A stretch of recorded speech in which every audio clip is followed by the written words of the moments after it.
A gente está realmente numa situação bem interessante, né? Por um lado, nós temos o choro da extrema-direita, a vitimização por parte, principalmente, claro, dos bolsonaros. O Dudu Bananinha diz que é perseguido, vai para os Estados Unidos, mora numa mansão incrível, que dá inveja a muita gente que tem posses aqui no Brasil. Conforto absoluto, e ele chorando a condição de um exilado.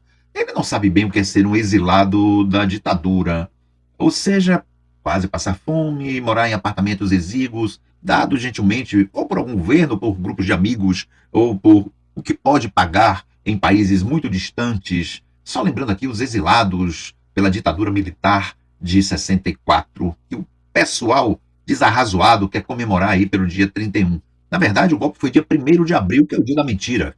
Um golpe militar cheio de mentiras nos seus argumentos para realizar e depois no caminhar da sua própria gestão no Brasil. Mas o fato é que Bananinha está vivendo no bem bom e no bom bem, pelo lado de lá dos Estados Unidos, em Arlington, no Texas. E aí se descobre que de há muito tempo ele já vinha montando essa estrutura. Muito bem. E já tinha lá negócios, sim, já tinha negócios. Uma holding com mais 2 pessoas, uma delas que foi ex-ministro do governo de Bolsonaro, um tal de Porciúncula, aqui da Bahia. Então já tem um esquema armado. Será que ele vai precisar do dinheiro do papai? Bem, e o papai vai ter dinheiro para expender com aquela mansão que é cara lá em Texas, lá em Arlington, no Texas, enfim, uma choradeira sem fim. Mas observe o que vai acontecer aqui. Eu vou lhe mostrar um pedacinho da fala do 04. É aquele mesmo que é esculhambado pelos irmãos e principalmente pelo pai. Dentre muitos fatores, sim, pelo fato de, alguns dizem, ou se suspeita, ou a notícia de que ele é gay. Por este fato, sim, imagina que família unida, que família extraordinária, amorosa. E este irmão 04, com uma verve fantástica, vai até a tribuna da Câmara lá de Camboriú, em Santa Catarina, o único lugar onde realmente ele poderia ser eleito. Ele acreditava que sim, e ele faz uma cena patética que demonstra o ridículo dessa extrema-direita, a falta de vergonha desta extrema-direita brasileira fazendo um papelão. Por favor, aquelas pessoas que acreditam em emoção de psicopata, devem admitir que o psicopata sabe chorar, porque eles têm uma característica muito interessante, que é a da simulação. Eles simulam quando isso lhes apraz e faz parecer que é uma verdade, quando na verdade tudo aquilo é uma máscara, como a gente vai ver agora. Quer ver? Preste atenção na emoção sincera e profunda do 04, lamentando o exílio do seu irmão Bananinha e da dor do seu papai Bolsonaro. Preste atenção nesta cena lamentável. Sabemos o que está acontecendo no Brasil e sabemos o motivo do meu irmão Eduardo ficar nos Estados Unidos e pedir asilo para lá. Foi duro. E o discurso dele na timeline foi duro. Ver meu pai naquele estado. Eu sou irmão.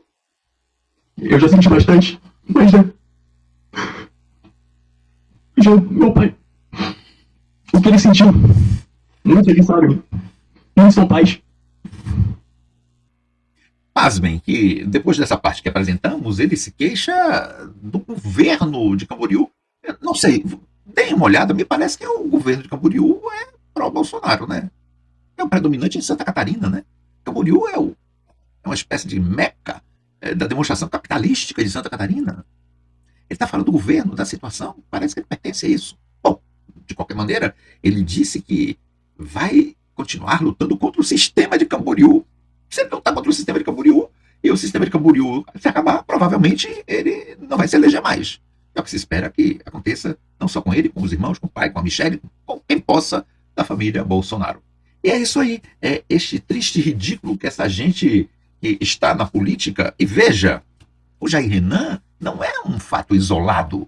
O Jair Renan é um legítimo representante da patetada da extrema-direita. É legítimo representante. Ele está tentando imitar o pai, só que ainda não adquiriu, né, as características mais histriônicas que o pai já tem, e que um dos seus irmãos já tem, e que o outro, a maneira dele, que é o Carlos, também já tem. Ele está sendo formatado. Parece que o único que mantém alguma, digamos, elegância, alguma postura é o Flavinho, mas o restante é um monte de gente deslocada, incluindo a Michelle. Bem, aí está o que é a extrema-direita brasileira. Em contraste a isso, vai Haddad até a Globo, e aí, questionado sobre os 5%, ou melhor, a isenção de imposto de renda para os brasileiros que ganham até 5 mil, a Júlia do Ailib, ali revoltada com a atitude do governo em liberar o imposto de renda até 5 mil para as pessoas e taxar aqueles que ganham acima de 50 mil, enfim, um alvoroço em meio à caterva global, a Haddad dá-lhe uma chinelada, eu diria, na cara dos caretas da Globo, de forma extraordinária, mostrando que deve ser a luta do povo brasileiro, do povo mesmo, contra as elites fascínoras que governam o Brasil e que têm voz lá no jornalismo da Globo e de outros setores da chamada mídia hegemônica. E aqui nas redes, pelos canais, pelos jogadores, pelos influenciadores da extrema-direita e da direita canalha. Veja a atitude de Haddad e veja o necessário confronto que o governo Lula, que Lula e todos nós que pertencemos ao dito campo progressista e mais à esquerda, que visa ao bem-estar do povo brasileiro, da grande parte da população brasileira, precisamos manter. O confronto, sim, o necessário confronto do discurso, das ideias, dos argumentos, para podermos destituir esta proteção que se faz com a elite brasileira. Vejam o que o Haddad argumenta brilhantemente. Vejam só o que é você ter a consistência de alguém que política, teórica, preparadamente tem para dizer em favor da população brasileira. Preste atenção. Eu realmente não consigo ver onde é que está o problema. Você está falando de 140 mil brasileiros contra 210 milhões de brasileiros. Você está falando de 0, alguma coisa por cento da população. E não é qualquer pessoa. São pessoas que ganham muito e não pagam o mínimo. Não pagam, às vezes não pagam nada. Então, eu não... Nessa discussão de dividendo, ministro, desculpa te interromper, só para a gente colocando as dúvidas. Certo. No caso das pessoas que recebem os dividendos, né? A empresa já foi tributada Sim. no imposto de renda ou, muito provavelmente, por algum regime diferenciado, ou simples, ou lucro presumido. E aí depois, pagou ali, ou 6% ou 11%, abaixo de 20%, não os 34%. Depois a pessoa, ao receber o dividendo, vai pagar mais. Não tem esse regime em nenhum lugar do mundo, Júlia. Então, deixa eu te falar. Uma pessoa que ganha R$1 milhão por ano e está pagando 2% de alíquota efetiva, isso não existe em nenhum lugar do mundo. Nenhum lugar do mundo. Mas pega muita gente e é um setor Não que tem uma capacidade... Gente, 140 mil pessoas. Mas gente que tem um poder aquisitivo, o senhor tem razão. Pega gente com um poder forte, né? Um poder financeiro forte para fazer pressão, de modo que o simples não consegue alterar o simples. Júlia, esse é o problema do Brasil. Porque quem manda no Brasil, ou a gente leva a sério o que diz a Constituição, cada cidadão um voto, o poder emana do povo, ou a gente volta para o voto censitário, então. Quem é rico tem 10 votos, quem é pobre tem um voto só. Não dá para ser assim. Você acha normal o Brasil ser uma das 10 maiores economias do mundo e figurar entre as 10 piores de distribuição de renda? Mas o meu ponto aqui é a capacidade de vocês conseguirem alterar isso. O meu ponto é esse, entendeu? A dificuldade que vocês... Porque sempre existiu essa dificuldade no Congresso. Mas aí eu falo o seguinte, olha, é muito difícil alterar, eu vou jogar a toalha. Eu vou manter esse país injusto, eu vou passar pelo Ministério da Fazenda, depois de tudo que eu estudei na vida, e não vou tentar alterar o status quo. Eu vou reconhecer a força, a potência de 1% da população e vou me render, e vou ajoelhar, e vou rezar. Não dá para ser assim. Entenderam? Entenderam o que a Haddad disse? Não dá para continuar assim, Júlia do Ailib. Não dá para continuar assim, analistas da Globo. Não dá para continuar assim, ô Globo. Não dá para continuar assim, mídia que defende os interesses das elites. Não dá. Sendo a economia que é, não pode ter a desigualdade que tem. Então a Haddad deu-lhe uma chinelada e a do Ailib perdeu o rebolado. Vocês perceberam como ela cometeu um ato falho? Ela disse, mas isso vai atingir muita gente que executa. Não, que tem poder aquisitivo.